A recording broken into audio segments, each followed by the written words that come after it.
Project 6.5. Guys, I started another somewhat of a project build that I've been wanting to do for a little while. This one's in 6.5 Grendel.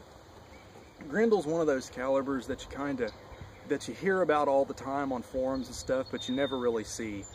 I was wanting something that I could get out to maybe 600-700 yards in an AR-15 platform, you know, get the benefits of semi-auto without all the weight of an AR-10 style rifle. This one here, I went with a black hole weaponry 20-inch 1 1/8 twist barrel with a matched and head-spaced Alexander Arms bolt. Other than that, the rest of the rifle is pretty much a budget build. Went with MAS Defense on their handguard. I got an AIM surplus bolt, nickel boron. I went with a Rise Armament 6 drop-in trigger group, 3.5 pound. Really love that trigger. You can pick them up for less than $100 at JSC Surplus. But if you do decide to go with one of these style of triggers, do yourself a favor and get the K&S anti-walk pins. It's a great upgrade for it. Keep everything nice and tight and where it needs to be. The stock, I went with one of the Luth AR NBA 1s. It's a great stock. It's the first one I've ever had. It's the first one I've ever seen in person, actually, other than what you look at online. But it is actually really nice. It's obviously not as robust and profound as like the PRS Magpul, but it's about half the cost and about half the weight, which I didn't want something that was ridiculously heavy in case I wanted to tote it around. The scope mount, just a TMS 30mm scope mount with inserts. This is a Bushnell AR Optics 308 version. It's a decent scope. Yeah, I'd like to have something a little better, but I don't use a ballistic reticle. Some of you guys might. I always spin dials, so it's not really a big deal to me whether they work or not. The adjustments on it, they're not bad. They're a bit mushy, but it's what you'd come to expect from a $200 scope. The ammunition offerings are actually pretty good, believe it or not, for factory ammo. Hornady does a really good job with their SST line and their match line. You can pick up a box of their match ammo for less than $22 right now on Midway, which for what you're getting is an awesome price. One of the allures to this caliber that I was kind of looking at is, with all the projects I got going on now, I just don't have the time to reload. The added benefit of just being able to go to a store and get a quality round is really kind of what drove this build a little bit faster than some of the other stuff I got going on. But I'm going to shoot a few shots, let you guys see how it does, and we'll check out some targets and see what it'll do. Now, one thing you will need to realize that as far as the 6.5 Grendel goes, everything is the same as your standard AR-15, with the exception of your barrel, your bolt face, and your magazine. The 6.5 round will load into a standard AR-15 magazine, but a lot of times it will not feed, which is what I found. It would feed one round, maybe two at the most, and then it would jam. So I have not used these. These are brand new, so we'll cross our fingers and hope they feed. But these are from C Products.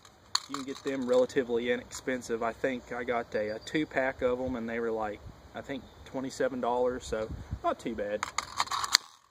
But we'll take a few shots, and we'll go down and see how it looks. This is the standard Privy 120 grain hollow point boat tail.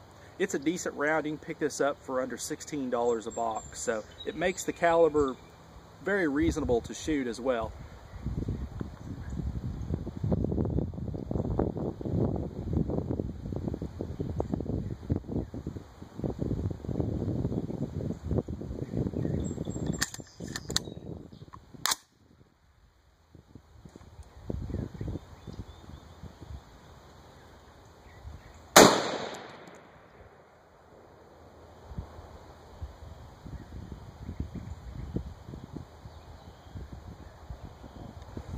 And there it is.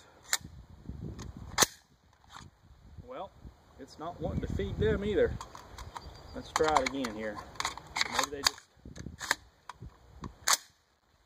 need a little shooting to get them going.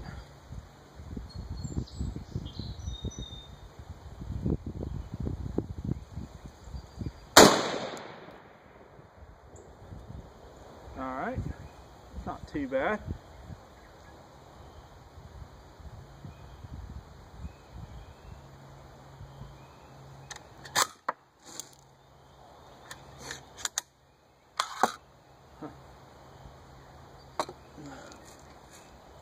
Yeah, it, for whatever the reason, is definitely not liking these magazines. Well, let's try some of the SST here from Hornady. See how those do. I have to look into some different magazines. And these are 123 grain with an SST bullet. This is from Hornady's custom line.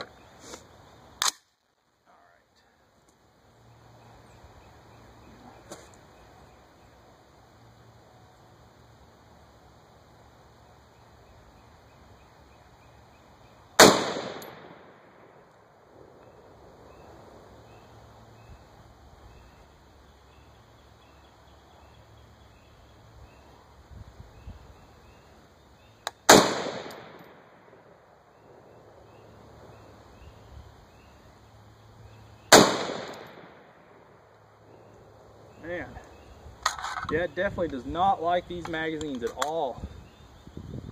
Huh.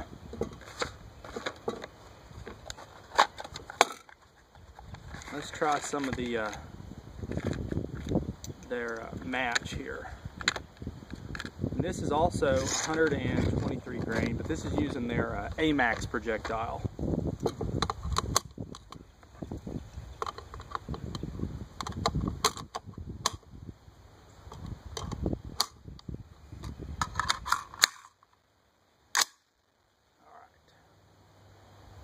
See what we can do here.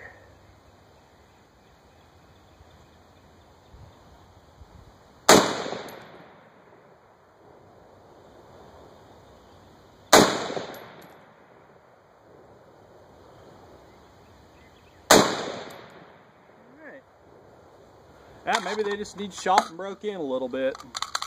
Those function pretty good. But I'll take the camera down and we'll see what we got here. Give you a close-up of the rifle too. Went with the ever infamous Anderson Arms lower, or Anderson Manufacturing. Guys, they work. I mean, they are what they are. They're $40. The like I said, the stock is actually not bad. The feel of it takes a little getting used to, but it's not bad. Went with like I said, the MAS Defense rail. I like it. It's 15-inch key mod. Less than $100. It's really stable, and standard bipod, and just a regular flash hider. The barrel on those black hole weaponry barrels are just awesome. The finish is just immaculate. The overall rifle turned out pretty well. I'm really happy with it so far. Here's one I shot earlier, and that's less than a ½ inch at 110 yards. So the rifle is definitely capable, as well as the caliber. We'll walk down real quick and see what we got. I think one of the biggest benefits to a caliber like that is something that you can just take out a box of ammo, go to the range or whatever shooting event you want. You don't have to spend days on end working up a load for a particular rifle, and be somewhat competitive. And at the end of the day, that's really all I personally care about. Being competitive and going out shooting and have a good time with like-minded guys that like to do that sort of thing, versus spending every bit of your time on a reloading bench, which is what I've had to do for quite some time on some of my calibers, like the 243. But the proof is in the pudding, though, so to speak. The results are definitely worthwhile if you want to put the time in. But there's also something to be said versus getting out and shooting versus sitting at the reloading bench all day. But we'll take a look here at the groups. Oh yeah, not bad at all. Yeah, there's that regular privy right there. And these circles are 1 inch to kind of give you an idea of the size of the group. But there's that SST from Hornady, and there's that Hornady match. I could have probably put them right in there, but I kind of pulled that first one a little bit. But those were the last 2 shots. But as you can see, guys, the round is just amazing. It's It's a neat little round. Look into it, look it up. There's all kind of resources online to get you going as far as you know, different builds and parts wise and things like that. But if you got any questions, as always, feel free to post them up. Be glad to help. Thanks, fellas. Later.